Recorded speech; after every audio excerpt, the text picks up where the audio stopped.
Hello student, welcome to our channel. Student, हम लोग कर रहे थे surface area and volume chapter 12 exercise 12.2। आज हम लोग करेंगे क्वेश्चन 7। स्टूडेंट, मैंने आपको पहले बताया कि कैलकुलेशन की प्रैक्टिस करना। ये सारे थर्ड टू ऑनवर्ड जो भी क्वेश्चन है सब में कैलकुलेशन है। इसी तरह इसी क्वेश्चन में भी एक कैलकुलेशन है बहुत अच्छी, उस पर प्रैक्टिस करेंगे। तो समझ लेते हैं पहले क्वेश्चन को। A solid consisting of a right circular cone of height 120 cm and radius 60 cm standing on a hemisphere of radius 60 cm is placed upright in a right circular cylinder full of water such that it touches the bottom. Find the volume of water left in the cylinder if the radius of the cylinder is 60 cm and height is 180 cm. तो student एक solid है हमारे पास, इसमें एक कोन है जो एक hemisphere पर रखा हुआ है। इस कोन की हाइट 120 सेंटीमीटर, रेडियस 60 सेंटीमीटर और ये जो हेमिस्फीयर है इसका रेडियस 60 सेंटीमीटर। अभी ये एक सिलेंडर है जो पानी से पूरा भरा हुआ है। हमने इस सॉलिड को इस सिलेंडर के अंदर डाल दिया है तो पानी बाहर आएगा। इसके वॉल्यूम जितना पानी बाहर आएगा, तो इन्होंने क्वेश्चन पूछा है कि आप बताओ कि कितना पानी सिलेंडर के अंदर बचेगा, मतलब जो पानी लेफ्ट हैंड सिलेंडर उसका वॉल्यूम क्या होगा। तो volume of water left in cylinder हम फाइंड करेंगे। कैसे करेंगे? तो वॉल्यूम ऑफ सिलेंडर कितना पानी है, इसकी वजह से कितना पानी आउट हुआ, minus volume of this solid. तो ये क्वेश्चन होगा वॉल्यूम ऑफ, पहले सॉलिड को फाइंड करेंगे, फिर वॉल्यूम ऑफ सिलेंडर फाइंड करेंगे, फिर वॉल्यूम ऑफ सिलेंडर में से वॉल्यूम ऑफ सॉलिड को माइनस करेंगे, तो आंसर आएगा water left in the cylinder. ठीक है स्टूडेंट, साथ में भी ले सकते हैं क्वेश्चन को, इनको अलग अलग भी ले सकते हैं। तो हम लोग अलग अलग लेंगे। पहले हम लोग वॉल्यूम ऑफ सॉलिड फाइंड करते हैं, और वॉल्यूम ऑफ सॉलिड में स्टूडेंट दो शेप है, one is hemisphere and one is cone. तो लिखते हैं volume of solid, it consist hemisphere, मतलब वॉल्यूम ऑफ हेमिस्फीयर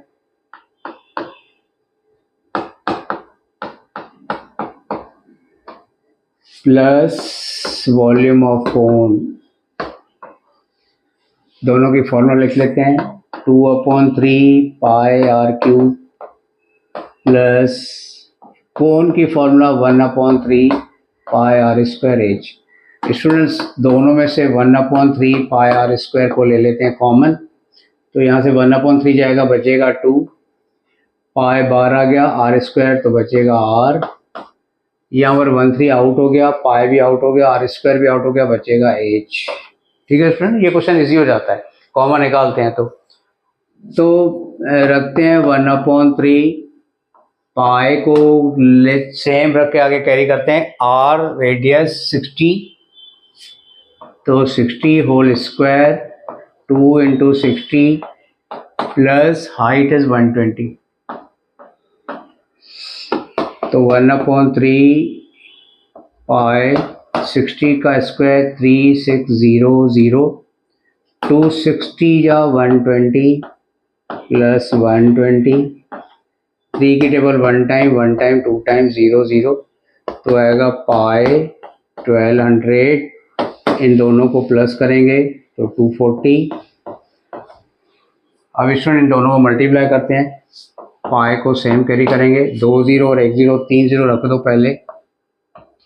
अभी 24 को 12 से मल्टीप्लाई करो, 24 इंटू 12, 4 12 या 48, लेफ्ट 4, 2 12 या 24 और 4 28, तो 28 ये सेंटीमीटर क्यूब। ये हो गया वॉल्यूम ऑफ सॉलिड। ठीक है स्टूडेंट, अभी हम लोग लिखेंगे volume of cylinder. Volume of cylinder students की formula pi r square h, तो पाई को पाई रखते हैं स्टूडेंट, आगे देखते हैं, आर 60, तो 60 स्क्वायर और एच इज 180, तो स्टूडेंट 60 स्क्वायर मतलब 62 टाइम,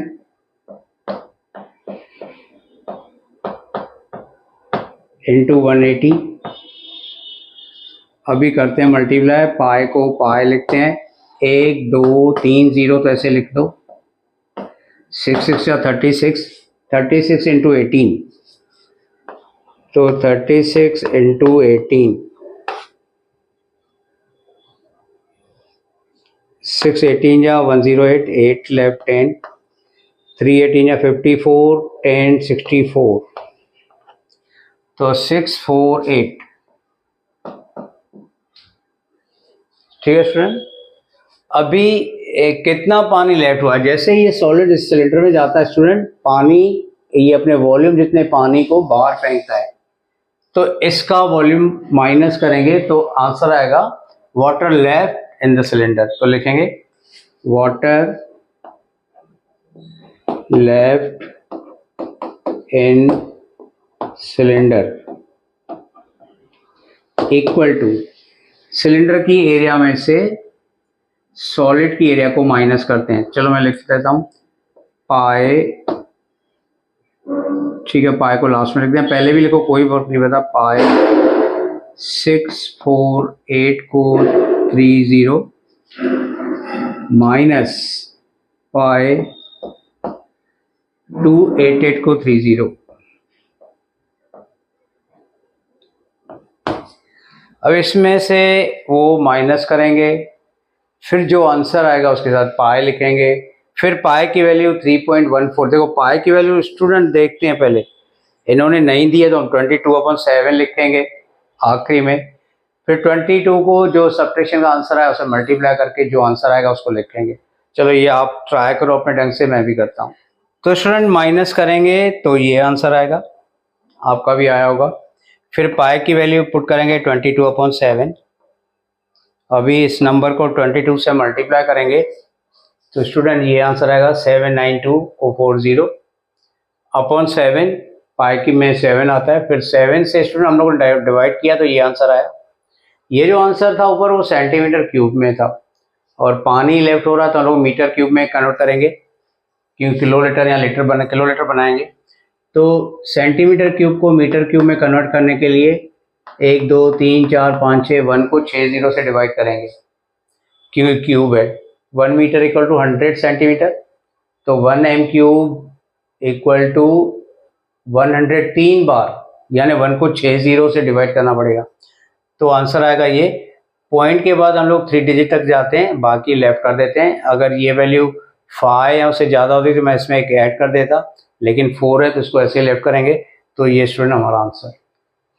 तो कोशिश करो कि क्वेश्चन अच्छे से समझो और खुद करके इसकी प्रैक्टिस करना, नहीं तो गलतियां जाती रहती हैं।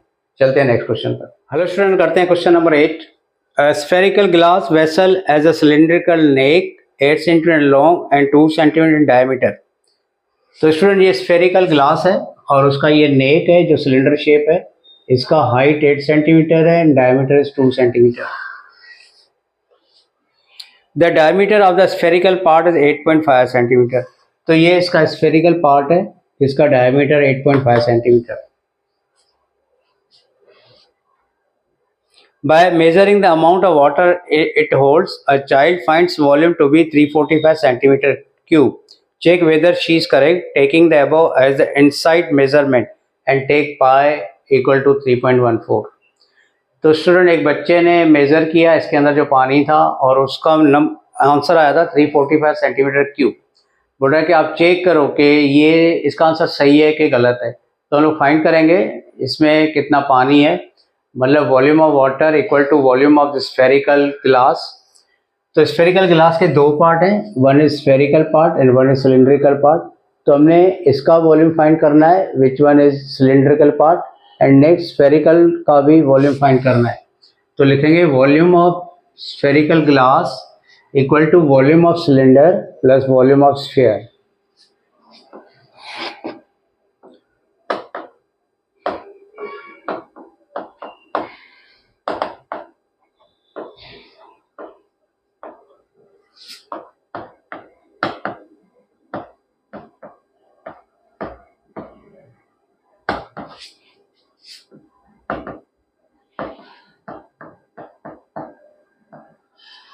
दोनों की फॉर्मूला लिखेंगे।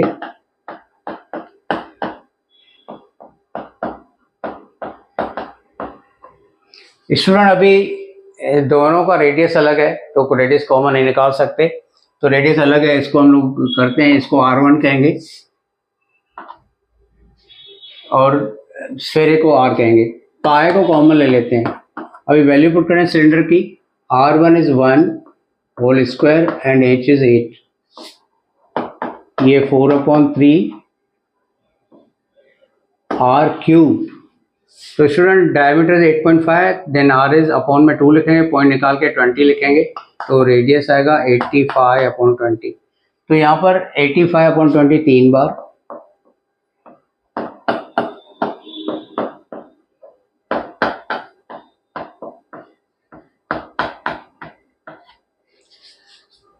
तो ये पाई से 1 स्क्वायर 1 इंटू 8 के अंदर आएगा ये 8 प्लस टेबल लगाएंगे 5 का 4 टाइम 5 का 17 टाइम 5 का 4 टाइम 5 का 17 टाइम 5 4 टाइम 17 टाइम, ये 4 कटेगा। अब इसमें हम लोग क्या करेंगे, 17 इंटू 17 इंटू 17 का आंसर लिखेंगे, देन 3 इंटू 4 लिखेंगे, फिर एलसीएम निकाल के इसको सिंप्लीफाई करेंगे, देन पाई की वैल्यू पुट करेंगे। तो इसको कैलकुलेशन में आप भी सेल्फ प्रैक्टिस करो, मैं भी करता हूँ। स्टूडेंट 48 एलसीएम लिया तो आपका ये आंसर आएगा, अपॉन में 48 लिखोगे, फिर ये दोनों ऐड करोगे तो ये आंसर आएगा अपॉन 48। तो देखो स्टूडेंट 48 से डिवीजन, इसलिए ये कैलकुलेशन थोड़ा हैवी जाता है, तो यही प्रैक्टिस करनी है आपने, 48 से डिवाइड करना। तो स्टूडेंट्स का आंसर आएगा 110.354, पाई की वैल्यू 3.14, मल्टीप्लाई करेंगे दोनों को, देखो मल्टीप्लाई कितना बड़ा आ रहा है, तो यही टाइम होता है। तो मैं एक बात बताता हूँ स्टूडेंट कि जब आप एग्ज़ाम में अपीयर हो रहे हो तो ये स्टेटमेंट लिखोगे, फॉर्मूला लिखोगे, वैल्यू पुट करोगे, जितना कैलकुलेशन इजी होता है उतना करोगे, और आपको लग रहा है यहाँ पर आपके मगज का यूज़ होगा, एनर्जी लूज होगी, तो इतना स्पेस छोड़ के, तकरीबन से ज़्यादा पेज छोड़ के आप दूसरे क्वेश्चन पर चले जाओगे, और ऐसे ऐसे क्वेश्चन लास्ट में करोगे, नहीं तो ये एनर्जी भी ले लेगा, ब्रेन भी थक जाएगा और आगे आप क्वेश्चन को अच्छे से कर नहीं पाओगे। तो ये जैसे 48 से डिवीजन है तो ये आंसर, फिर मल्टीप्लिकेशन, ये आखिरी किया करो, ऐसी बात है। तो यहाँ तक करने से भी आपको आधे से ऊपर मार्क मिल जाते हैं, और बाकी 1-2 मार्क के लिए आपने अभी यहाँ पर टाइम वेस्ट नहीं करना है, आपने आगे जाना है, लास्ट में इसको करना है। तो इसका आंसर 346.511 आया। तो ये जो लड़की ने मेज़र किया था ये 345 सेंटीमीटर क्यूब था, उसका आंसर हमारा 346.511 है। दैट मीन्स उसका आंसर गलत है, उसने ठीक से मेज़र नहीं किया है। चलो स्टूडेंट, ये चैप्टर यहाँ पर ख़त्म होता है। नेक्स्ट चैप्टर नेक्स्ट वीडियो में। Thank you.